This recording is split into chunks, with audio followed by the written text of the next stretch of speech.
Hello everyone, welcome to कीमोफिलस fluorica.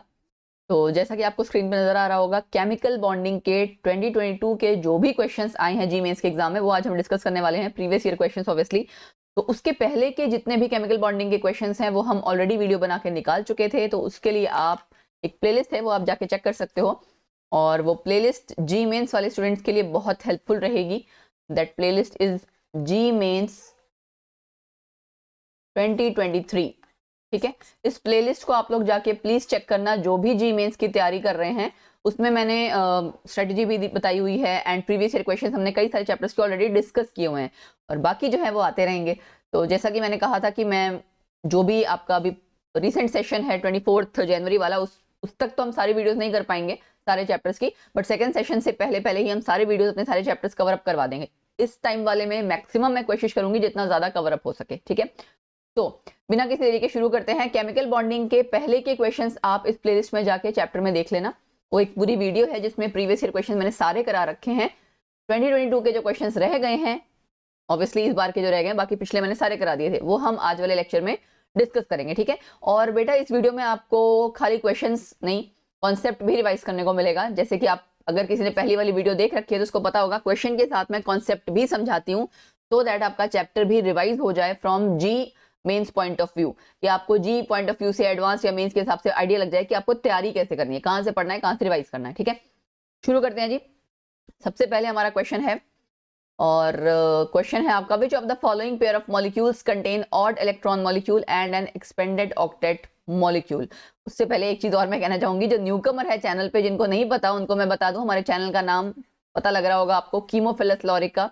ठीक है, इसी नाम से हमारा टेलीग्राम चैनल भी है, वो प्लीज आप ज्वाइन कर सकते हैं। सेम नाम से हमारा टेलीग्राम चैनल है, वहां पे हम नोट्स भी देते हैं और असाइनमेंट्स भी, और हमारी डेली लाइव क्लासेस होती हैं। डेली हमारी जो लाइव क्लास है वो 9 PM होती है। तो अगर कोई रेगुलरली क्लास आना चाहता है बेसिक्स रिवाइज करने के लिए तो आ सकता है। फर्स्ट 3 डेज हम क्लास 11th पढ़ाते हैं and last 3 days class 12th, लेकिन सिर्फ केमिस्ट्री है चैनल पे। तो ये मुझे क्लियर करना था पहले ही। तो जो भी न्यू कमर्स हैं प्लीज यार सब्सक्राइब कर लेना, ठीक है ना। सब्सक्राइब करके बेल आइकन प्रेस कर देना, ताकि आप लोगों को जो भी वीडियोस आने वाली हैं उसका पता लग जाए। ठीक है, एंड 2 प्लेलिस्ट स्टूडेंट्स के लिए बहुत इंपॉर्टेंट होने वाली हैं। एक तो ये है जी मेंस वाली, दूसरी एक वीडियो, एक आपकी प्लेलिस्ट और है, क्विक रिवीजन क्लास 12th। तो जो भी आपके क्लास 12th के बच्चे हो, क्विक रिवीजन क्लास 12th, ये भी एक प्लेलिस्ट है। ये दोनों प्लेलिस्ट बहुत इंपॉर्टेंट है, लास्ट ईयर भी बहुत से बच्चों के से हेल्प मिली थी। तो इसमें कौन कौन से इंपॉर्टेंट टॉपिक्स हैं, important questions, important previous year, मतलब बहुत कुछ डिस्कस है। तो वो आप दोनों प्लेलिस्ट प्लीज चेक कर लेना, इतना ही मुझे बताना था। चलो अब बिना किसी इंटरप्शन के शुरू करते हैं। पहला क्वेश्चन हमारा था कि आपको इनमें से ऐसा पेयर चूज करना है जिसमें कि ऑड इलेक्ट्रॉन मॉलिक्यूल और एक्सपेंडेड ऑक्टेट मॉलिक्यूल वो शो कर रहा हो। अब BCl3 आपका कैसा है? BCl3 is your even electron molecule, ये आपको पता है। ये ऑड इलेक्ट्रॉन और इवन इलेक्ट्रॉन का मतलब क्या है? आपके बॉन्ड सब जगह एक बॉन्ड में 2 इलेक्ट्रॉन ही है ना। ऑड इलेक्ट्रॉन मॉलिक्यूल जैसे आपका सपोज करो ओजोन है, तो आपको पता है यहाँ पे इसके बीच में ये जो 3 इलेक्ट्रॉन होते हैं ना, इस तरह से हम कहते हैं इसको ऑड इलेक्ट्रॉन मॉलिक्यूल। ये आपका NO है, ठीक है। NO में आपका ये सिंगल इलेक्ट्रॉन है इस पे, तो ऑड इलेक्ट्रॉन मॉलिक्यूल, तो इसे कहते हैं ऑड इलेक्ट्रॉन मॉलिक्यूल। बाकी आपका normal BCl3 BF3 electron deficient है लेकिन इवन इलेक्ट्रॉन मॉलिक्यूल है। ठीक है, पहले पेयर में देखो BCl3 इवन इलेक्ट्रॉन है, कैंसिल ही हो गया। तो वैसे भी बता भी देती हूँ चलो मैं, SF6 आपका एक्सपेंडेड ऑक्टेट, हमें पता ही है सल्फर के आसपास कितने सारे इलेक्ट्रॉन है, SF6 है, इसका मतलब कि 6 इलेक्ट्रॉन फ्लोरीन के आएंगे, 6 इसके सल्फर के 12 इलेक्ट्रॉन्स, राइट। तो इस तरह से आपका ये पहला वाला पॉइंट तो वो ऑप्शन कैंसिल हो गया। NO एंड H2SO4 में ये आपका ऑड इलेक्ट्रॉन मॉलिक्यूल है, अभी अभी मैंने बताया ऑड इलेक्ट्रॉन मॉलिक्यूल, और इसका एक्सपेंडेड ऑक्टेट होता है सल्फर का। तो मेरे ख्याल से तो ये ऑप्शन हमारा करेक्ट बैठ रहा है, राइट, बी ऑप्शन। यहाँ पे फिर से एक्सपेंडेड ऑक्टेट और ये दोनों ही एक्सपेंडेड ऑक्टेट आ जाएगा। और अगर मैं इसको देखूं तो इवन इलेक्ट्रॉन मॉलिक्यूल भी है, तो ये ऑप्शन भी नहीं आएगा, ये भी नहीं आएगा। सो करेक्ट ऑप्शन यहाँ पे हो गया हमारा बी ऑप्शन। ठीक है, तो पहला आपका हो गया question B option. Next question पे चलते हैं। जो जो क्वेश्चन आता जा रहेगा मैं रिवाइज करवाती जाऊंगी, ठीक है। Number of lone pairs of electrons in the central atom of SCl2O3ClF3SF6। अब इसके लिए भाई साहब फिगर चाहिए आपको। सबसे पहले हम रुको, हम ड्रॉ कर लें जरा फिगर एक एक करके सारी, ठीक है। तो शुरू करते हैं हम लोग SCl2 के साथ, ठीक है। उसने बोला था number of lone pair of electrons in the central atom, खाली सेंट्रल एटम पे। ये SCl2 है, इसमें आपके 2 लोन पेयर्स हैं, अब आप सोच रहे हो कि मैंने डायरेक्टली कैसे बना दिया। इसके लिए बेटा आपको मैं पहले बता चुकी हूँ VSCPR थ्योरी, ठीक है, ये अच्छे से आनी चाहिए। हाइब्रिडाइजेशन, ये 2-3 टॉपिक्स हैं जिसके रिगार्डिंग चैनल पे कई सारी वीडियोस हैं, आप देखना चाहो तो देख सकते हो। VSCPR थ्योरी, हाइब्रिडाइजेशन डायरेक्टली की कैसे कैलकुलेट करते हैं वो आप देख सकते हो। जैसे सपोज करो मैं यहाँ बता देती हूँ, HCl2 में सल्फर आपका सेंट्रल मेटल एटम है, ठीक है, इसके ऊपर वैलेंस इलेक्ट्रॉन कितने होते हैं, 6। उसके बाद उससे कितने बॉन्डेड एटम्स हैं, अगर आप देखो वहां पे आपका बॉन्डेड एटम्स आपके 2 है ना, ठीक है। ये आप टोटल नंबर ऑफ जो वो कहते हैं ना एक वैल्यू निकालने के लिए कि आपके कितने बॉन्ड पेयर हैं कितने लोन पेयर हैं, वो निकालने के लिए यहाँ पे कैलकुलेट किया जा रहा है। तो 6 आपका वैलेंस इलेक्ट्रॉन प्लस उसमें कितने आपके सिंगल बॉन्डेड एटम्स हैं वो 2 हो गए, एंड डिवाइड बाय 2, पहले तो आपका ये हो गया 8/2, 4 आ गया। टोटल इलेक्ट्रॉन पेयर्स यहाँ पे आपके 4 हैं, जिनमें से कि बॉन्ड पेयर्स कितने हैं, बॉन्ड पेयर्स की अगर मैं बात करूं 2 बॉन्ड पेयर्स हैं और लोन पेयर भी आपके 2 रहेंगे। तो यानी कि आपका फॉर्मूला क्या आ गया, AB2L2। तो टोटल 4 है, 4 वाला आप सोचोगे कौन सा हो सकता है, टेट्राहेड्रल होगा या तो, ठीक है ना, टेट्राहेड्रल वाला ही हो सकता है। टोटल 4 वाले आपके, उसमें आपकी जाहिर सी बात है ये यहाँ पे हाइब्रिडाइजेशन अभी हम नहीं बता रहे हैं, यहाँ पे आपका ये शेप के लिए है VSCPR थ्योरी, खाली हाइब्रिडाइजेशन के लिए नहीं है, राइट। तो आइडिया आपको लग जाएगा कि भाई साहब शेप कैसी होगी। तो ये VSCPR थ्योरी, जहां से कि आपको आइडिया लग जाए शेप कैसी आएगी, और हाइब्रिडाइजेशन, ये 2 चीज तो इस चैप्टर में सबसे पहले कर ही लेना। इसको मैंने अच्छे से एक्सप्लेन कर रखा है वीडियोस में, आप जाके देख लीजिएगा, ठीक है। तो यहाँ हमें लोन पेयर देखना था, HCl2 2 लोन पेयर है। उसके बाद आपका आता है ओजोन। तो ओजोन में बेटा ये डबल बॉन्ड के साथ होता है एक, और यहाँ पे ये डेटिव बॉन्ड बन रहा है O3 में आपका, तो एक ही लोन पेयर आ गया, करेक्ट। उसके बाद आपका आता है ClF3, ClF3 में टी शेप्ड बनती है, sp3d हाइब्रिडाइजेशन। तो ये यहाँ पे भी लोन पेयर और यहाँ पे भी, ठीक है। ये जो आपका जो आपके 2 लोन पेयर आ रहे हैं, किस पे आ रहे हैं, क्लोरीन पे ही होते हैं बेसिकली ये, ठीक है ना, 2 लोन पेयर क्लोरीन के। एंड चौथी शेप है आपकी SF6, जिसमें कोई लोन पेयर नहीं होता है, 2 एक्सियल बॉन्ड्स और ये 4 इक्वेटोरियल बॉन्ड्स फ्लोरीन के साथ, 0 लोन पेयर। तो 2 1 2 0, ठीक है ना, 2 1 2 0 ये आपका बना 2 1 2 0। देख लो कहाँ है 2 1 2 0, 2 जगह 2 1 2 0 2 1 2 0, अरे 2 ऑप्शन दे रखी हैं। Number of lone pair of electrons, ये सेम ऑप्शंस पता नहीं कैसे हो गई, बट आई डोंट नो, शायद मिस प्रिंट रही होगी। वही है, एक बार आपका यहाँ पे आपको बेसिकली आंसर पता होना चाहिए, 2 1 2 0 नंबर ऑफ लोन पेयर्स आपको सारी शेप्स में पता होने चाहिए। सेंट्रल एटम पे खाली टोटल लोन पेयर्स अगर पूछ लिया जाए, टोटल लोन पेयर वाला वैसा क्वेश्चन जी एडवांस में ज्यादा पूछा जाता है, तो उसका मतलब ये होता है कि आपके सारे जितने एटम्स है सबके लोन पेयर्स, जैसे पता है आपको फ्लोरीन के ऊपर 3 लोन पेयर्स होंगे, है ना, तो ये आप सारे काउंट करोगे फिर। तो total number of lone pairs is a separate thing, and number of lone pairs of electrons in the central atom, तो वो स्पेसिफाई किया होगा सेंट्रल एटम पे। बताओ, गॉट इट।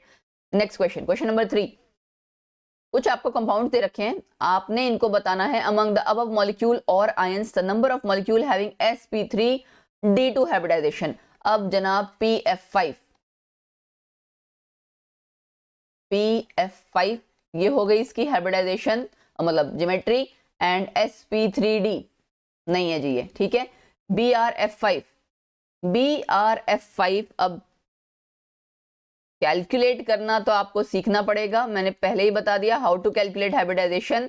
वो x वाला जो नंबर है ना आपका, x की वैल्यू निकालते हैं ना आप, x = 2 है तो sp, x = 3 है तो sp3, वो x की वैल्यू कैसे कैलकुलेट करनी है उसके लिए एक वीडियो है, हाउ टू कैलकुलेट हाइब्रिडाइजेशन, उसको एक बारी प्लीज देख लेना, आपको डिटेल में समझ में आ जाएगा, ठीक है। तो यहाँ पे आपका इस साइड लोन पेयर होता है। अब ये आपकी शेप कैसी हो जाएगी, ये आपकी शेप है स्क्वायर पिरामिडल, है ना, इसको हम कहते हैं स्क्वायर पिरामिडल आपकी शेप है, एंड इसकी हाइब्रिडाइजेशन क्या है, sp3d2। ये आपकी शेप कैसी थी, तो हम कहते हैं ट्रायगोनल बाय पिरामिडल, ठीक है ना, ट्रायगोनल बाय पिरामिडल, ऊपर नीचे दोनों जगह आपका पिरामिड बन सकता है ना, यहाँ पे आप देख सकते हो, इससे ऊपर भी बनेगा नीचे भी बनेगा, that's why trigonal bipyramidal. ये स्क्वायर आपका पिरामिडल, ऊपर अगर हम इसको खाली जोड़ेंगे दूसरी साइड तो आपका लोन पेयर है, ठीक है। ज्योमेट्री यहाँ पे ऑक्टाहेड्रल है, ज्योमेट्री आपकी हाइब्रिडाइजेशन से डिफाइन होती है, शेप में आपके लोन पेयर्स वगैरह उसको आप ओवरऑल देख के कैलकुलेट करते हो कि शेप क्या बनेगी, ठीक है। अगला कंपाउंड है आपका, तो ये आपका एक sp3d2 हो गया। PCl3, अब बेटा PCl3 आप लोगों ने PCl3 PF3 आप लोगों ने पहले भी कोई ना कोई ऐसा कंपाउंड किया होगा, यहाँ पे लोन पेयर आता है, यस NCl3 किया हुआ है ना, NCl3 NF3 इस तरह का कंपाउंड किया हुआ है। सेम आपका PCl3 में भी इसी तरह का यहाँ पे PCl3 में भी आपका सेम यहाँ पे इस तरह का कंपाउंड आ गया, तो sp3 हाइब्रिडाइजेशन है यहाँ पे एंड पिरामिडल शेप हो गई, गॉट इट, पिरामिडल शेप, तो ये भी कैंसिल हो गया। SF6 अभी अभी थोड़ी देर पहले हमने किया था, ऑक्टाहेड्रल सल्फर इस तरह का, ठीक है ना, SF6, तो ऑक्टाहेड्रल एंड sp3d2, ठीक है, SF6 आपका sp3d2। ICl4 नेगेटिव में आपको शायद आपने फर्स्ट टाइम किया हो, बट अब मुझे ध्यान नहीं आ रहा कि प्रीवियस ईयर क्वेश्चंस में हम लोग इसको पहले जो आपके पहले वीडियो बनी थी ना केमिकल बॉन्डिंग वाली, उसमें भी इस तरह के बहुत सारे कंपाउंड्स हैं। दो तरह के कंपाउंड जरूर करना हाइब्रिडाइजेशन और शेप के लिए, एक तो जिनॉन के, दूसरा interhalogen, ICl4 negative, ICl2 negative, ICl2 positive, I3 negative, I3 positive, ये जितने हैं ना इस तरह के सब कर लेना। अब यहाँ शेप तो आपको स्क्वायर पे नजर आ रही है, लेकिन ज्योमेट्री क्या है, sp3d2, ठीक है, तो ये भी आपका हो गया, 3 हो गए। ClF3 अभी हमने थोड़ी देर पहले किया था, ClF3 ध्यान होगा ना आपको, ClF3 अभी अभी मैंने करवाया, 2 यहाँ लोन पेयर्स, ठीक है, तो ये क्या है, sp3d, ये भी नहीं होगा, एंड IF5 और BrF5 सेम है, यहाँ पे भी sp3d2 है, तो कितने आपके टोटल नंबर हो गए जिसमें आपका sp3d2 हाइब्रिडाइजेशन है, 4, तो आंसर आ गया 4। सिंपल इक्वेशन था, मुश्किल नहीं था अगर आपको पता है कि कैसे निकालना है, right. Number of paramagnetic species among the following, अब यहाँ पे आपको ध्यान होगा, दोबारा से मैं बता रही हूँ, पिछले वाले में तो मैंने बहुत अच्छे से समझाया था, वो जो आपका इलेक्ट्रॉनिक कॉन्फ़िगरेशन है ना MOT के according, sigma 1s2, sigma star 1s2, sigma 2s2, sigma star 2s2। इसके बाद क्या, इसके बाद बेटा अब आपका जो डायग्राम है उसमें दो चीजें हैं, लेस देन 14 इलेक्ट्रॉन, मतलब 14 इलेक्ट्रॉन तक, and more than 14 electron. 2s के बाद ये आपका 2s का सपोज करो, मैं बना देती हूँ, ठीक है, ये सपोज करो 2s वाला है, sigma 2s, sigma star 2s आ गया। इसके बाद जो आपका बनेगा 2p वाला, एक तो आपका डायग्राम ये आता है, ठीक है, क्या है ये, सिग्मा 2pz और ऐसे, ठीक है, मैंने खाली ये बीच के ड्रॉ किए हैं, साइड वाले ड्रॉ नहीं किए हैं, क्योंकि ये मैं ऑलरेडी एक्सप्लेन कर चुकी हूँ। तो ये आपका क्या है, कब आएगा, सिग्मा 2pz, ठीक, उसके बाद पाई 2px, पाई 2py, ठीक है ना, एंड उसके बाद यहाँ पे मैं इलेक्ट्रॉन फिलिंग अभी नहीं कर रही हूँ, फिर आपका क्या आ जाएगा, पाई star 2px, pi star 2py, sigma star 2pz। ये वाली आपकी कॉन्फ़िगरेशन मोर देन 14 इलेक्ट्रॉन्स के लिए है, O2, like more than 14 electrons O2, N2 आपका 14 इलेक्ट्रॉन्स है, तो उसके लिए दूसरा वाला डायग्राम आएगा। उसमें क्या चेंज है, ऊपर वाले में और नीचे वाले में कोई चेंज नहीं है, बस यहाँ चेंज आ जाता है कि ये ऐसे हो जाता है, मतलब सिग्मा 1s2, सिग्मा स्टार, मतलब 2 मत लिखो यार, ये एक्चुअली रुको, मुझे I should rub it, just a minute, electronic configuration तो अभी हम भर नहीं रहे ना, तो इसको क्यों लिख रहे हैं हम, ए रब कर दिया मैंने, ठीक है। तो sigma 1s, sigma star 1s, sigma 2s, sigma star 2s, यहाँ तक सेम रहेगा, ठीक, टिल 14 इलेक्ट्रॉन्स की अब मैं बात कर रही हूँ, तो यहाँ पे ये वाला डायग्राम रहेगा। सिग्मा स्टार 2s आने के बाद क्या आ गया, अब पहले पाई आएगा, pi 2px, pi 2py, then after that sigma 2pz, then after that sigma 2pz के बाद आपका क्या आ जाएगा, ऊपर सेम वही आ जाएगा, पाई star 2px, pi star 2py, and then sigma star 2pz, ठीक है, क्योंकि जो लेस देन 14 इलेक्ट्रॉन्स या 14 इलेक्ट्रॉन्स वाले आपके जो भी एटम्स हैं उनमें 2s और 2p में रिपल्शन हो जाती है, जिसकी वजह से ये आपका जो 2s और जो सिग्मा 2pz है ना, इनमें रिपल्शन हो जाती है, जिसकी वजह से उसकी एनर्जी इंक्रीज हो जाती है, तो इसलिए वो आपका ऊपर आता है in comparison to these pi 2px and pi 2py, ठीक है। अब यहाँ पे हमें देखना है B2, एक boron atom HHELIBEB, 5 atomic number है, तो यानी कि 10 इलेक्ट्रॉन्स है इसमें, 10 इलेक्ट्रॉन्स भरो जरा एक बारी, 1 2 3 4 5 6 7 8, अब 9 10 यहाँ पे आ जाएगा, ठीक है, तो ये हो गए। इसी तरह से आपने सबका करना है, Li2 में HHELI 3 थर्ड आपका एटॉमिक नंबर है, तो 6 इलेक्ट्रॉन्स हो जाएंगे, यानी कि यहाँ तक आपकी फिलिंग हो जाएगी, खाली आगे नहीं होगी फिलिंग। C2 नेगेटिव, इसी तरह से करोगे। अब मैं यहाँ पे, सॉरी ये मैंने ऊपर वाले में भर दिया, ये आपका जो भी 10 और 6 वाला है ना, ये इसमें होगा, यहाँ स्टार्टिंग में तो ऑब्वियसली फर्क नहीं पड़ रहा है, बट 10 और 6 वाला आपका इसमें लेस देन 14 और अप टू 14 इलेक्ट्रॉन्स वाला, ये वाला डायग्राम फॉलो करेगा, ठीक है, लेस देन 14 इलेक्ट्रॉन्स और अप टू 14 इलेक्ट्रॉन्स के लिए ये वाला, इसमें आप किसको भरोगे, B2Li2, ठीक है। फिर उसके बाद C2 को 6 2, दो आपके कार्बन एटम में 6 6 12 इलेक्ट्रॉन्स, वो भी यहीं पे आएगा। फिर C2 नेगेटिव 13 इलेक्ट्रॉन्स, वो भी यहीं पे आएगा। Then after that O22 negative, O22 negative का मतलब क्या है, O2 8 8 16, 16 और 2 18 इलेक्ट्रॉन, ये ऊपर आएगा, ठीक है। ये इसके लिए आपका ये ऊपर वाला डायग्राम होगा। O2 पॉजिटिव के लिए भी यही होगा, क्योंकि O2 आपको पता है कितने इलेक्ट्रॉन्स है, 16 इलेक्ट्रॉन्स, एक कम कर दोगे तो 15, तो भी यही आएगा। He2+ वो यहाँ आएगा।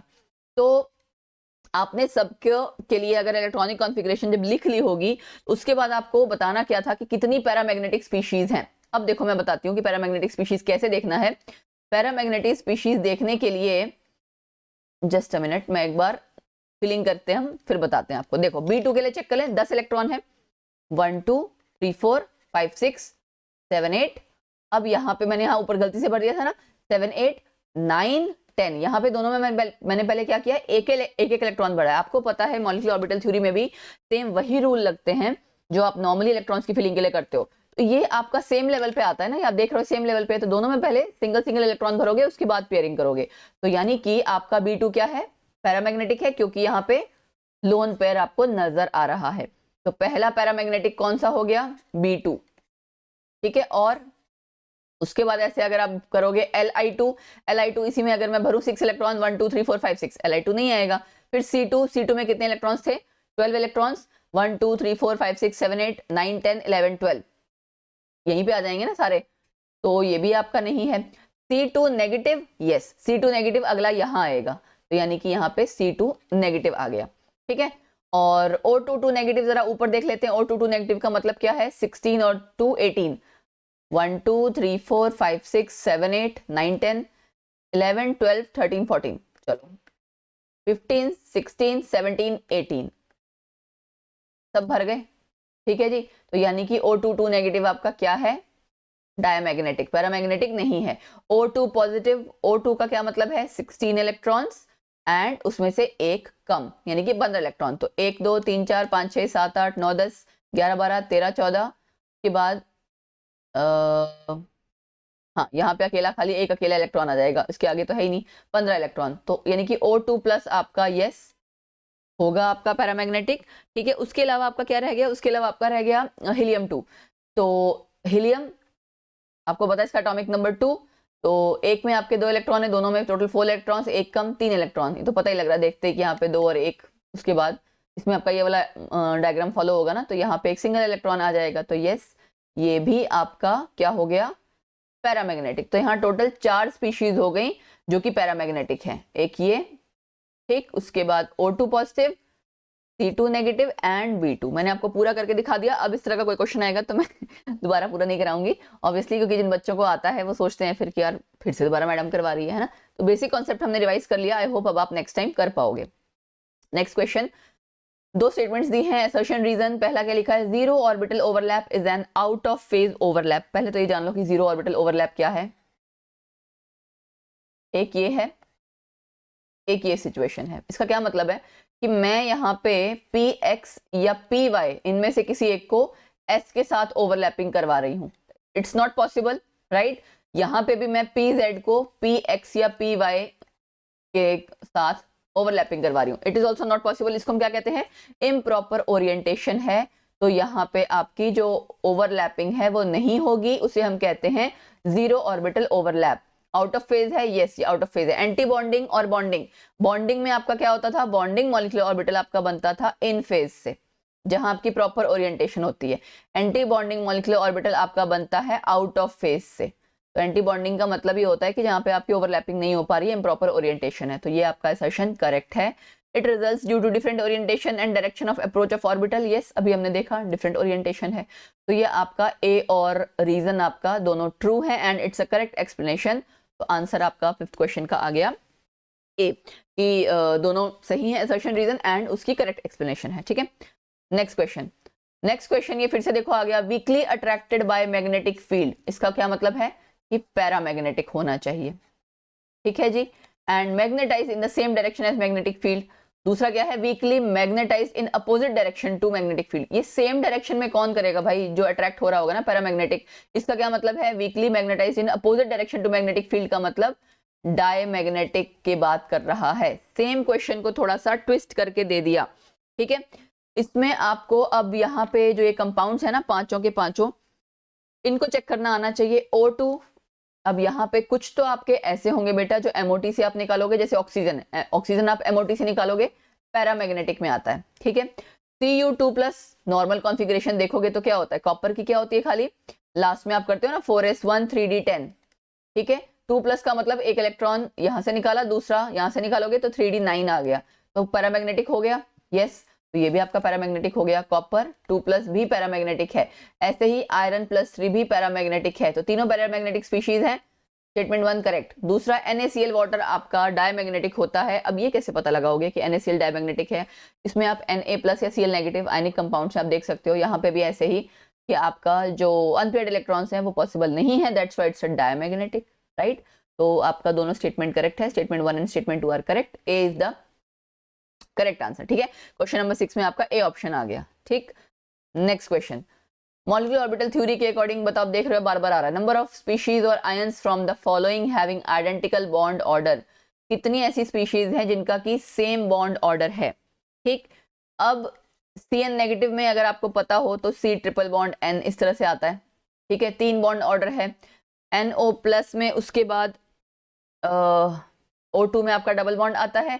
यहाँ पे ना बॉन्ड ऑर्डर मैं आपको बता देती हूँ, फॉर्मूला क्या होता है बॉन्ड ऑर्डर का, half NB minus Na।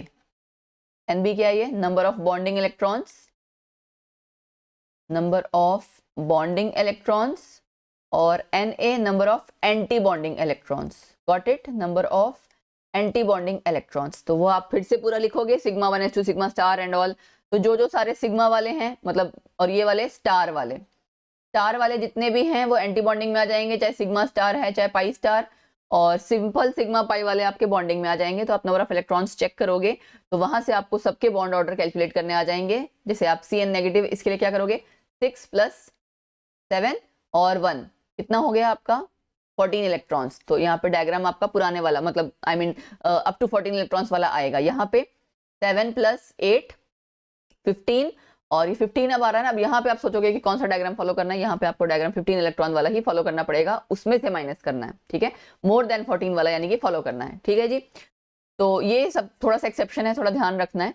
And O2+ वाला ये आप पहले ही निकाल चुके हो, तो ये जब आप सारे कैलकुलेट कर लोगे तो उसके बाद आपका बॉन्ड ऑर्डर जो है वो आप जब निकालोगे तो आपको पता लगेगा Cn नेगेटिव, NO+, एंड उसके अलावा आपका O2+, इनमें बॉन्ड ऑर्डर आपका 3 है सब में।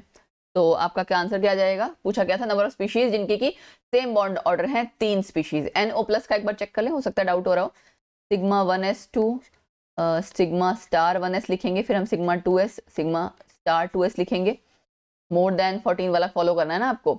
तो उसके बाद देन आपका आ जाएगा सिग्मा 2pz, फिर आप लिखोगे pi 2px pi 2py, then pi star 2px pi star 2py and sigma star 2pz, ठीक है। हमें ये वाला फॉलो करना है। अब लिख लेते हैं जरा, इलेक्ट्रॉन्स कितने थे टोटल आपके, 8 7 15 एंड 1 कम 14 इलेक्ट्रॉन्स, ठीक है। 1 2 3 4 5 6 7 8 9 10 11 12 13 14। अब आप सोचोगे मैंने इकट्ठे क्यों भर दिया, मुझे पता लग रहा था कि पेयरिंग हो जाएगी, ठीक है। Number of half bonding electrons कितने हैं, 1 2 3 4 5 6 7 8 9 10, एंटी बॉन्डिंग 1 2 3 4 ओनली 4, 6/2 आ गया 3। अब अगर आप ये उससे निकाला होता तो हो सकता है शायद सही नहीं आता। तो आपको यहाँ ध्यान क्या रखना है कि नाइट्रोसिल के लिए NO वाले के लिए हमें मोर देन 14 इलेक्ट्रॉन्स वाला डायग्राम ही यूज करना है। तो आंसर आई थिंक आपको क्लियर हो गया, मैंने निकाल के भी पूरा बता दिया है। नेक्स्ट क्वेश्चन, ये तो सिंपल आपको मैच द फॉलोइंग था। ये क्या है, एंटी बॉन्डिंग मॉलिक्यूलर ऑर्बिटल, ठीक है, यानी A का थर्ड आ रहा है, इसको हम क्या कहते हैं, out of phase. Out of phase, और जो आपका वो है इंटरफेरेंस क्या है, डिस्ट्रक्टिव इंटरफेरेंस। दो थे ना आपका, डिस्ट्रक्टिव इंटरफेरेंस और कंस्ट्रक्टिव इंटरफेरेंस। तो ये आपका डिस्ट्रक्टिव इंटरफेरेंस है, जहां पे आपकी ओवरलैपिंग नहीं हो रही है, ठीक है, डिटेल में आपकी मॉलिक्यूलर ऑर्बिटल थ्योरी मैंने करा रखी है, उस पे वीडियो है एक, आप चैनल पे देख सकते हो, MOT मॉलिक्यूलर ऑर्बिटल थ्योरी पे पूरी डिटेल वीडियो है, आप देख सकते हैं। केमिकल बॉन्डिंग आपको मैंने बहुत बार कराया हुआ है, उसमें कई छोटी छोटी वीडियोस चैनल पे हैं, आप जाके देखेंगे तो आपको पता लग जाएगा।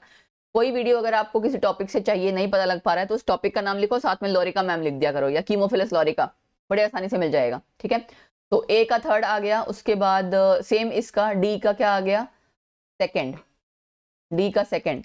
ठीक है जी, अब यहाँ पे देख लेते हैं ए और डी का कोई है ऑप्शन, ए का थर्ड, डी का सेकेंड, तो इन दोनों में से हमें चूज करना है, ये कट, डी सेकेंड ए थर्ड। अब हमें देखना है बी और सी, ये आप देख सकते हो कि डाइपोल मूवमेंट का फॉर्मूला है, बी का फर्स्ट इन दोनों में से इसमें है, तो आंसर सी करेक्ट हो गया। सी का आपको अभी मैंने बताया था, ये क्या किया था आपने, बॉन्ड ऑर्डर कैलकुलेट किया है ना, तो सी का फोर्थ यहाँ पे आ रहा है, so C is the correct answer.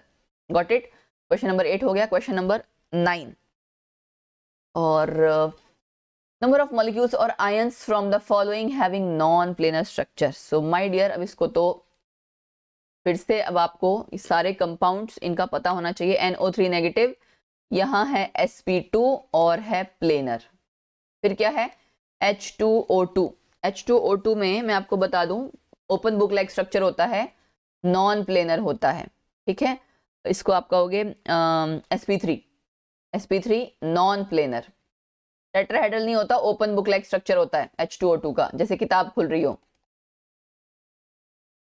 ठीक है, यहाँ पे आपकी बुक ये ऐसे बुक ओपन अप जैसे हो रही हो। ठीक है, अब इसके बाद नेक्स्ट आपका क्या है, BF3 sp2 ट्राइगोनल प्लेनर, तो ऑब्वियसली प्लेनर है। ठीक है ना, फिर PCl3, अब मैं खाली प्लेनर नॉन प्लेनर लिखूंगी, ठीक है ना, क्योंकि हमें यहाँ पे प्लेनर नॉन प्लेनर स्ट्रक्चर उसका होगा, ये चेक करना है। PCl3 sp3 आएगा, इसका आपका नॉन प्लेनर स्ट्रक्चर होगा, क्योंकि आपको पता है, आप चेक कर चुके हो कैसा है, पिरामिडल है ना, आप देख चुके हो। I think I shouldn't right this. Non planar और प्लेनर का मतलब यहाँ पे खाली शेप हम डिस्कस करेंगे, प्लेन में कैसा है, प्लेनर आपका किसका स्ट्रक्चर प्लेनर आ रहा है और किसका नॉन प्लेनर आ रहा है, सिर्फ उतना ही देखना है, पूरी शेप नहीं चेक करनी है। PCl3 के बाद XeF4 स्क्वायर प्लेनर आता है। ठीक है, तो XeF4 में आपकी hybridization sp3d2 and it is planar. ठीक है, तो अभी तक हमारे पास H2O2 BF3 PCl3, H2O2 और BF3 भी आपका प्लेनर है, इट्स नॉट नॉन प्लेनर, तो H2O2 एंड PCl3 अभी तक ये दोनों आए नॉन प्लेनर। ठीक है, इसके अलावा भी अभी हमारे पास सारे जितने कंपाउंड्स हैं वो सब हमें सबका स्ट्रक्चर देख लेना है एक बारी, ताकि आप उसके बाद ही डिसाइड करोगे कि क्या होगा। ठीक है, XeF4 के बाद आपका आ जाएगा SF4। SF4 में आपको पता है सीसॉ शेप्ड होता है, मतलब कि नॉन प्लेनर। ठीक है, एंड सीसॉ शेप के साथ साथ sp3d इसकी हाइब्रिडाइजेशन, XeO3 sp3 हाइब्रिडाइजेशन, और पिरामिडल है नॉन प्लेनर। जो मैं बोलती जा रही हूँ ना वो मैं बताती जा रही हूँ, but I am not writing it, because यहाँ पे हमें खाली प्लेनर नॉन प्लेनर देखना है। ठीक है ना, फिर भी अगर आपको चाहिए तो मैं शेप लिख देती हूँ, सो दैट आपको कंफ्यूजन ना हो, कोई ऐसा ना सोच ले कि भाई मैडम गलत पढ़ा रही है। पिरामिडल यहाँ है जी, सीसॉ शेप। XeF4 तो चलो प्लेनर है, इसको हम स्क्वायर प्लेनर कहते हैं, स्क्वायर प्लेनर। ठीक है ना, स्क्वायर प्लेनर। PCl3 भी आपका पिरामिडल है, अभी थोड़ी देर पहले मैंने आपको दिखाया था। ये हो गया H2O2 open book like structure, got it, बाकी सारे तो हो गए। तो इसका भी ट्रायंगुलर प्लेनर ही है, प्लेनर वाले में जहां मैंने लिखा हुआ है। अब अगला क्या है अभी, XeO3 के बाद PH4 प्लस, जैसे आपका अमोनियम कटायन का होता है वैसे ही PH4 प्लस sp3। ठीक है, और स्ट्रक्चर आपका नॉन प्लेनर रहेगा, and on top of that tetrahedral, अगर आप दूसरी तरह से देखो तो। ठीक, फिर क्या रह गया, अब SO3, ये आपका प्लेनर है, SO3 sp2 प्लेनर। ठीक, और क्या रह गया, AlOH4 नेगेटिव, ये कैसा होगा, this is obviously tetrahedral non planar.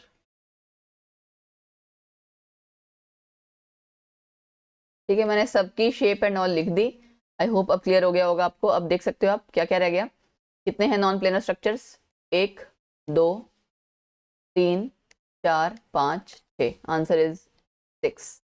Got it. तो नेक्स्ट क्वेश्चन, क्वेश्चन नंबर 10, इसमें फिर से देखो आपका वो कुछ कंपाउंड्स कॉमन नजर आ रहे होंगे आपको, BRF5, राइट। BRF5 अगर आप ध्यान से देखो, फिर से भी थोड़ी देर पहले भी हमने किया था ना, BRF5 की शेप क्या थी आपकी, स्क्वायर पिरामिडल। तो ए का सेकंड देख लो आप किसमें, यहाँ तो ऑप्शन ही एक दिख रही है ना, बट बाकी क्रॉस चेक कर लेते हैं। बी का फोर्थ यानी कि CRF6 ऑक्टाहेड्रल। ठीक, अब ये जितनी ज्यादा प्रैक्टिस आप करते जाओगे आपको पता लग जाएगा। इसका फोर्थ आ गया, BRF5 का आपका सेकंड आ गया। O3 आपने अभी अभी देखा था, बेंट शेप था, है ना। तो first PCl5 trigonal bye pyramidal, तो 2413 यही आ रहा है आपका, तो सी इज द करेक्ट आंसर। अब आप देख रहे होगे बड़े क्वेश्चंस रिपीट होते हैं और केमिकल बॉन्डिंग बहुत काफी इंपॉर्टेंट चैप्टर है, इसको अच्छे से करके जाना। Arrange the following in increasing order of their covalent character, Fajans rule अगर ध्यान हो, ठीक है, इस पे क्वेश्चंस हमेशा आएंगे तो इसको ध्यान रखना है। यहाँ पे आप देख सकते हैं कैटायन सब में सेम है, तो यानी कैटायन का कोई फर्क नहीं पड़ेगा, एनायन का फर्क पड़ेगा। एनायन में दो चीजें, या तो साइज या तो चार्ज। अब चार्ज तो सब में सेम ही रहेगा भाई, ClBrF सबके ऊपर 1 नेगेटिव होता है, साइज का फर्क पड़ेगा यहाँ पे। तो साइज ऑफ एनायन जितना बड़ा होगा, size of anion, larger size of anion ऐसे लिख लेते हैं, लार्जर साइज ऑफ एनायन, ठीक है, easily gets polarized, easily gets polarized और more covalent character, ठीक है। तो यानी यहां से अगर आपको पता लगाना हो कि चारों में से आपके एनायन कौन से हैं, FClBrI, ठीक है। तो अगर मैं आपसे ये कहूं कि सबसे बड़ा साइज ऑफ एनायन कौन सा है, आयोडीन का, जाहिर सी बात है ये आसानी से पोलराइज हो जाएगा बाय द कैटायन, तो आसानी से आपका पोलराइजेशन भी ज्यादा होगा, कोवेलेंट कैरेक्टर भी ज्यादा होगा, ठीक है। तो पूछा उसने क्या था, increasing order of covalent character, ABCD simple आपका आ रहा है, देख लो जरा कौन सा ऑप्शन है। B is the correct option, I think 11th का बी आ गया, ठीक है। उसके बाद नेक्स्ट, इसके बाद नेक्स्ट आपका आता है, फिर से आ गया, देखो यार ये डायमैग्नेटिज्म, पैरामैग्नेटिज्म, MOT के अकॉर्डिंग, ठीक है। इनमें से मैं आपको डायरेक्टली आंसर बता दे रही हूँ, ये क्वेश्चन आपको खुद से सॉल्व करवाना है, करना है according to molecular orbital theory. तो यहाँ पे आपका जो आंसर है दैट इज 2, ठीक है। Number of species having diamagnetism मतलब नो अनपेयर्ड इलेक्ट्रॉन, ठीक है, no unpaired electron, no unpaired electron, या फिर इसका क्या मतलब है कि सारे पेयर्ड इलेक्ट्रॉन्स होंगे, ये आपको चेक करना है। सबको आप इन वालों को कैसे चेक करोगे, 14 इलेक्ट्रॉन वाले के हिसाब से जो डायग्राम है, ठीक है ना, जो आपका डायग्राम है 14 इलेक्ट्रॉन वाला उसके हिसाब से, और ये आपका मोर देन 14 वाले में आएगा, ठीक है ना। तो इन स्पीशीज को, नाइट्रोजन ऑक्सीजन की जितनी स्पीशीज है ना, इनको तो बहुत अच्छे से कर लिया करो, इस पे तो क्वेश्चन आता ही आता है, ठीक है। बॉन्ड ऑर्डर है, bond stability, bond energy, bond length, इन सब पे भी बहुत क्वेश्चंस आते हैं इससे रिलेटेड। तो यहाँ पे आपका आंसर है 2, और 2 आपके कौन कौन से वो मैं आपको बता देती हूँ। 2 हैं आपके N2 और O2 2 नेगेटिव, ठीक है, इनको आप चेक करके बेशक देख लेना, ठीक, N2 and O2 2 negative. Then next question है हमारा क्वेश्चन नंबर 13, XeO3 थोड़ी देर पहले आया था, क्या था, sp3 बताया था मैंने, और पिरामिडल, देख लो जी sp3 पिरामिडल, यानी A का 2 आ गया, ओके डन।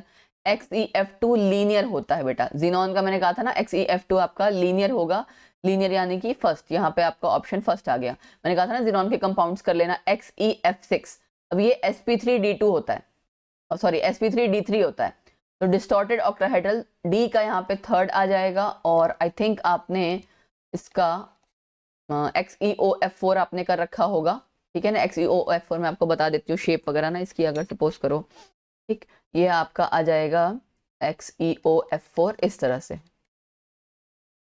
ठीक है। और यहाँ पे आपका होता है जी लोन पेयर, तो ये आपका स्क्वायर पिरामिडल टाइप आपकी शेप आ रही है, sp3d2, तो सी का आपका फोर्थ आ गया। अब ऑप्शन चेक कर लो, 2143 कहाँ पे है, 2143 ए ऑप्शन है ना, तो 13th का आपका ए आंसर आ गया, ये चेक कर लेना बस एक बारी, एक बार मैं जल्दबाजी में ऑप्शन भी गलत कर देती हूँ तो उसमें देख लेना, वैसे तो यूजुअली ऐसा होता नहीं है, बट 214 क्योंकि क्वेश्चन सॉल्व करते करते कभी कभार क्या होता है ना, आप 213 बोल रहे हो, उस चक्कर में गड़बड़ हो जाती है।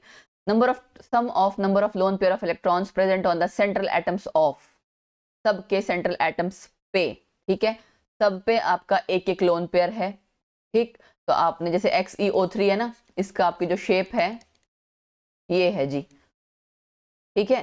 तो यहाँ पे XeO4 में भी अभी आपने देखी थी, XeF6 में भी डिस्टॉर्टेड ऑक्टाहेड्रल, जिसको आप पेंटागोनल पिरामिडल भी कई बार कह दिया जाता है, तो सब में एक एक लोन पेयर है। आंसर आ गया 3। ठीक है, बार बार सेम कंपाउंड्स आपके आ रहे हैं तो आप देख सकते होगे these are really very important questions और इंपॉर्टेंट कंपाउंड्स जीनॉन के, और दूसरा आपका इंटरहैलोजन कंपाउंड। ठीक है, अब आ गया फिर से कोवेलेंट कैरेक्टर, फेजांस रूल। अब यहाँ पे आपका एनायन सेम है, कैटायन फर्क आ रहा है।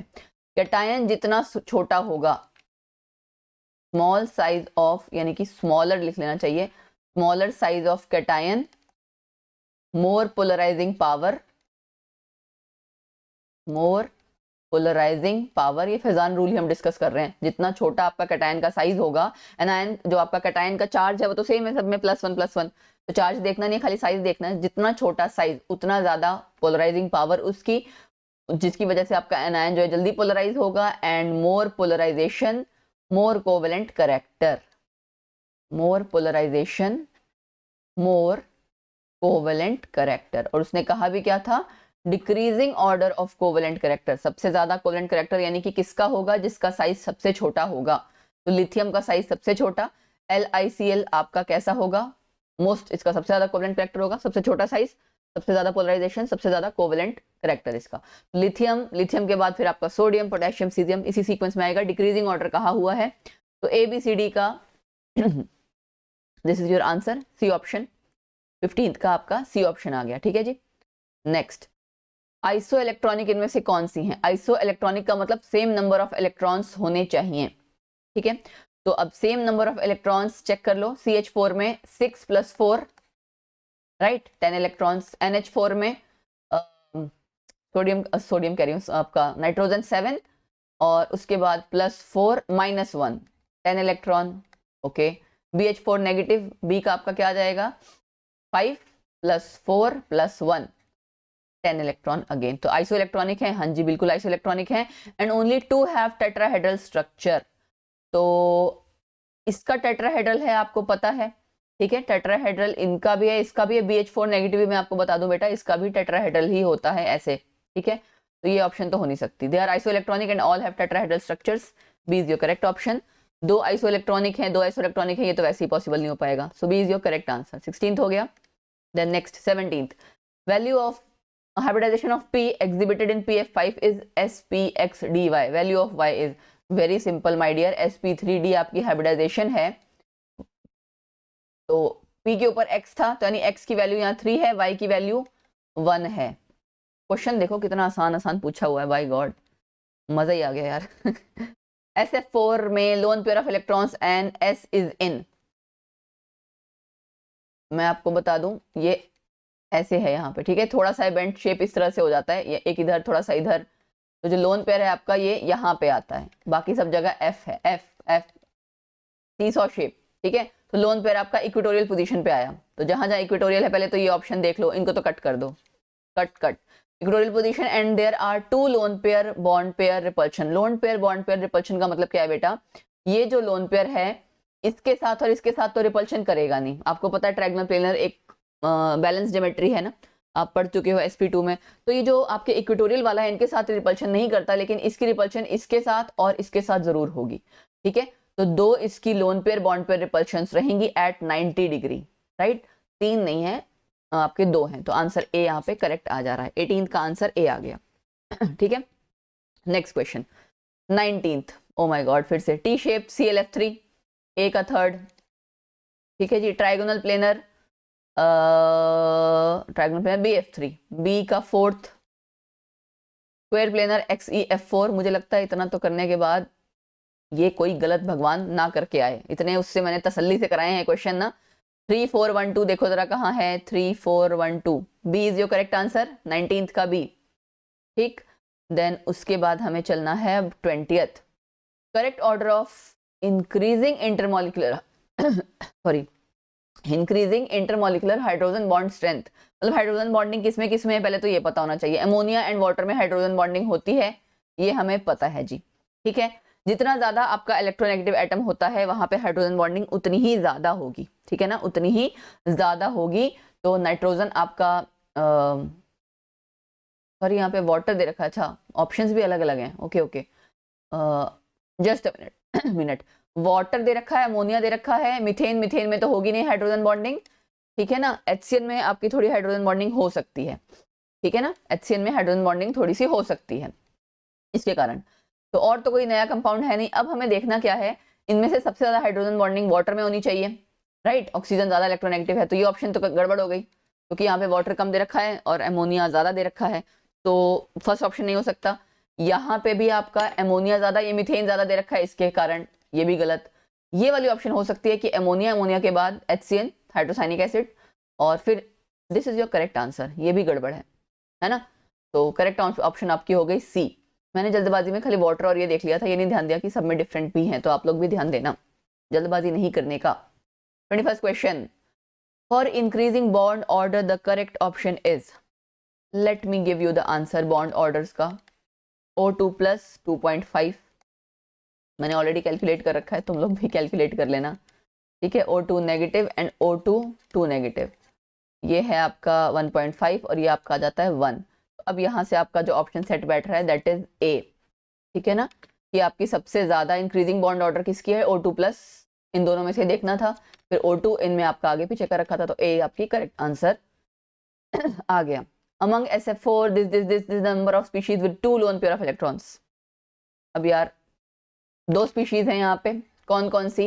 SF4 में अभी आपने देखा एक ही लोन पेयर था, SF4 में एक ही लोन पेयर था। उसने कहा था अमंग इन सारे जितने कंपाउंड्स हैं, नंबर ऑफ स्पीशीज जिनकी 2 लोन पेयर ऑफ इलेक्ट्रॉन्स हैं, तो ये अंडरस्टूड है कि सेंट्रल एटम पे क्या आ रहा है, टोटल वर्ड कहीं नहीं आया है, ठीक है। SF4 में एक है, कट हो गया। XeF4 में आपको पता है 2 लोन पेयर ऑफ इलेक्ट्रॉन्स होते हैं, एक ऊपर एक नीचे, दोनों एक्सियल पोजीशंस पे, यहाँ पे एक तो ये हो गया।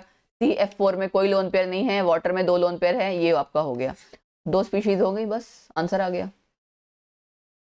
Next question, bonding in which of the following diatomic molecule become stronger on the basis of MO theory by removal of an electron. कहने का मतलब है कि इनमें से कितने ऐसे आपके स्पीशीज हैं जिनमें कि आपका एक इलेक्ट्रॉन जब आप रिमूव करते हो, मतलब NO प्लस बनाते हो, N2 प्लस बनाते हो, C2 प्लस, ठीक है, O2 plus and B2 plus, ये जब आप बनाते हो तो bonding in which of the following diatomic molecule become stronger, मतलब बॉन्डिंग आपकी ज्यादा स्ट्रॉन्ग हो जा रही है, तो यानी कि बॉन्ड ऑर्डर आपका बढ़ रहा है। इन शॉर्ट, बॉन्ड ऑर्डर कहाँ इंक्रीज हो रहा है, NO से NO प्लस में, N2 से N2 प्लस में, C2 से C2 प्लस में, जहां बॉन्ड ऑर्डर बढ़ रहा होगा वो आपने चेक करना है। ये आपको पता ही है कि कैसा कैसा आपने कौन सा डायग्राम शो आपको यूज करना है, 14 इलेक्ट्रॉन वाला, लेस देन 14 या 14 वाला या मोर देन 14 वाला, तो उसके हिसाब से इसका जो आंसर है that is C option, A and C, ठीक है। NO एंड O2 में आपका इलेक्ट्रॉन अगर आप देखोगे ना, यहाँ पे बॉन्ड ऑर्डर सबका आप निकाल लोगे आसानी से, तो आपको क्लियर कट पता लग जाएगा। उसको सॉल्व कर लेना, फिर भी ना अगर समझ में आए तो कमेंट सेक्शन में पूछ सकते हो दोबारा, ठीक है। बट वैसे मुझे लगता है मैंने ऑलरेडी इतने अच्छे से करवाया है कि आप लोग कर लोगे, ठीक। Bonding electron, anti bonding electron ढंग से भरने हैं, अच्छे से भरोगे तो आपको पता लग जाएगा, ठीक है। इनको आपको चेक करना है, जैसे आप एक करके बता देती हूँ मैं, NO का एंड NO प्लस का चेक करो, ठीक है। अब इसमें आपको पता होना चाहिए, NO प्लस में अभी थोड़ी देर पहले हमने निकाला था 3, यहाँ पे आपका कुछ और आएगा, इससे आपका, उसने कहा ना कि बॉन्डिंग आपकी स्ट्रांग हो रही है, तो यानी यहाँ पे आपका बॉन्ड ऑर्डर ज्यादा आ रहा है, यहाँ पे आपका बॉन्ड ऑर्डर कम आना चाहिए, तो ये आपने चेक करना है कि बॉन्ड ऑर्डर कहाँ इंक्रीज हो रहा है, ठीक है। इसके हिसाब से आपका यहाँ पे सी आंसर बन रहा है। नेक्स्ट क्वेश्चन, इन सारी स्पीशीज में से number of molecules with non zero net dipole movement, non zero कब होगी, जब आपका लीनियर ना हो या इस तरह की सिमेट्रिकल शेप ना हो। तो अब जनाब यहाँ पे हमें BeF2 तो लीनियर है, 0 होगी इसकी डाइपोल मूवमेंट। BF3 में मैं आपको बता दूं बेटा 0 होती है, ठीक है ना। इसका नेट जो है ना, नेट यहाँ पे कैंसिल आउट हो जाता है, 0 होता है यहाँ पे। BF3 के बाद वाटर का आपको डाइपोल मूवमेंट होता है, ये आपको पता है, वाटर का डाइपोल मूवमेंट होता है, दिस यू ऑलरेडी नो, ठीक है ना। तो एक स्पीशीज हो गई नॉन जीरो, इसका मतलब म्यू आपका नॉन जीरो होगा, वैल्यू कोई नहीं पूछेगा, हमेशा हमेशा 0 नॉन जीरो ही बोलेगा, तो इस हिसाब से ही करना है आपको। देन उसके बाद आपका एमोनिया आ गया, एमोनिया में भी आपका नॉन जीरो है, ऑब्वियसली नॉन जीरो है, एक डायरेक्शन में है ना, this is also non zero. अब क्या रह गया, CCl4 0 है यहाँ पे, HCl नॉन जीरो, 3 स्पीशीज आ गई 24 में आपका, ये 3 स्पीशीज हो गई, वाटर और एमोनिया और HCl, जिसमें कि आपकी नॉन जीरो डाइपोल मोमेंट रहेगी, नेट डाइपोल मोमेंट, ठीक है। 24th क्वेश्चन हो गया। Then 25th question, okay. सो BRF5 थोड़ी देर पहले आपने देखा था, sp3d2, ठीक है ना। BRF, अब कोई सोचेगा sp3d2 है, d2sp3, ये बेटा आपका क्वेश्चन थोड़ा सा आपको इनर ऑर्बिटल आउटर ऑर्बिटल वाला यानी कि कोऑर्डिनेशन कंपाउंड का कॉम्बिनेशन आ गया। तो जो बच्चा जी मेंस की तैयारी कर रहा है वो तो दोनों पढ़ेगा, ठीक है। तो यहाँ पे ध्यान रखो, बी का फोर्थ आपने चेक करना है, बी का फोर्थ इन दोनों ऑप्शंस में, दिस कट कट, ठीक है। और उसके अलावा सी का फर्स्ट PCl5 sp3d, ये भी हमें पता है जी। इसके अलावा हमें चेक करना है ए एंड डी, ये आपका होता है स्क्वायर प्लेनर DsP2, तो ए का थर्ड आपका खाली यहाँ आ रहा था, और ये वाला आपका ऑक्टाहेड्रल ही होता है लेकिन D2sp3 है, इनर ऑर्बिटल कॉम्प्लेक्स है, इनर वाला अंदर वाला डी आपका ऑर्बिटल यूज होगा, 3D 4D नहीं यूज होगा, ठीक है। तो बी ऑप्शन यहाँ पे करेक्ट हो गया। Next question and the last question, correct order of, ये बाउंड ऑर्डर्स नहीं बॉन्ड ऑर्डर होना चाहिए, of C2 negative N2 negative O2 negative. Again the question, O2 negative, okay, O2 negative 1, C2 negative 3, N2 negative 2। अब answer देख लो यहाँ पे कौन सा बन रहा है भाई, बी बनेगा, देखते हैं जरा। दिस इज योर आंसर, सबसे ज्यादा इसका आया और कहीं पे था ही नहीं, इसलिए बी आंसर आ गया। तो this was all about the whole chemical bonding. And अगर आपको प्लीज वीडियो पसंद आ रही है तो यार लाइक शेयर करना मत भूलना, फेयर कंपटीशन रखो और बच्चों के साथ भी शेयर करो, ताकि थोड़ा सा मेरा भी भला हो जाए, मुझे और मोटिवेशन मिलेगी। जब बच्चे स्पेशली मतलब सेटिस्फाई होते हैं कि मैम बहुत अच्छे से कराया, समझ में आया, तो मुझे और मोटिवेशन मिलती है और बेहतर तरीके से हम लोग काम कर पाते हैं, और ज़्यादा वीडियोस पे और ज़्यादा एक पुश मिलता है कि नहीं यार बच्चों को वीडियोस चाहिए और जल्दी बनाना है, ठीक है। सो प्लीज़ यार लाइक शेयर कर दो, इतना तो मेरे लिए कर सकते होगे, राइट। हीमोफिलस लॉरिका इसी नाम से हमारा टेलीग्राम चैनल है, इसको भी आप लोग फॉलो कर सकते हैं। यहाँ पे हम लोग जो भी लाइव क्लासेस वगैरह लेते हैं या रेगुलरली वहाँ पे मैं नोट्स डालती रहती हूँ, ठीक है ना। टेलीग्राम चैनल हमारा इसी नाम से है, वैसे तो डिस्क्रिप्शन बॉक्स में आपको लिंक मिल जाएगा, लेकिन अगर नहीं मिले तो इस नाम से आप सर्च कर लेना, वहाँ पे हमारे नोट्स, असाइनमेंट्स, ये सब चीज़ें हम अपलोड करते हैं, अपडेट्स चैनल के बारे में अपलोड करते हैं, कौन सी वीडियो आ रही है, क्या आ रहा है, बहुत कुछ अपलोड करते हैं, ठीक है। तो आपको ये सब करना है। डाउट्स के लिए आप, हमारे पास 2 ऑप्शन है, इंस्टा आईडी हमारी, वो आप हमारे फॉलो कर सकते हो, मेरी वाली कर सकते हो। बहुत से बच्चे यार वहाँ पर डाउट्स भेज देते हैं फोटो खींच के, ठीक है। तो ये इंस्टा आईडी है हमारी, या फिर हमारा एक फेसबुक पेज है, तो उस फेसबुक पेज पे आप डायरेक्टली मैसेज कर दोगे ना, तो भी आपको वहाँ पे मतलब आप मैसेज में आप क्वेश्चन डाल सकते हो या फोटो भेज सकते हो क्वेश्चन की। तो these are all your options जिसको आपको ध्यान में रखना है। And all the best, JEE mains की अच्छे से तैयारी करो, वीडियोस आती रहेंगी, चैनल पे बने रहो, don't forget to subscribe the channel, then bell icon, then all notification, ये 3 चीजें जरूर करनी है, ठीक है, सो दैट आप हमारे साथ जुड़े रहे। हम नहीं चाहते कि आपके लिए जो भी हम वीडियोस निकाल रहे हैं वो आपसे मिस हो जाए, ठीक है। Okay then, bye bye, take care.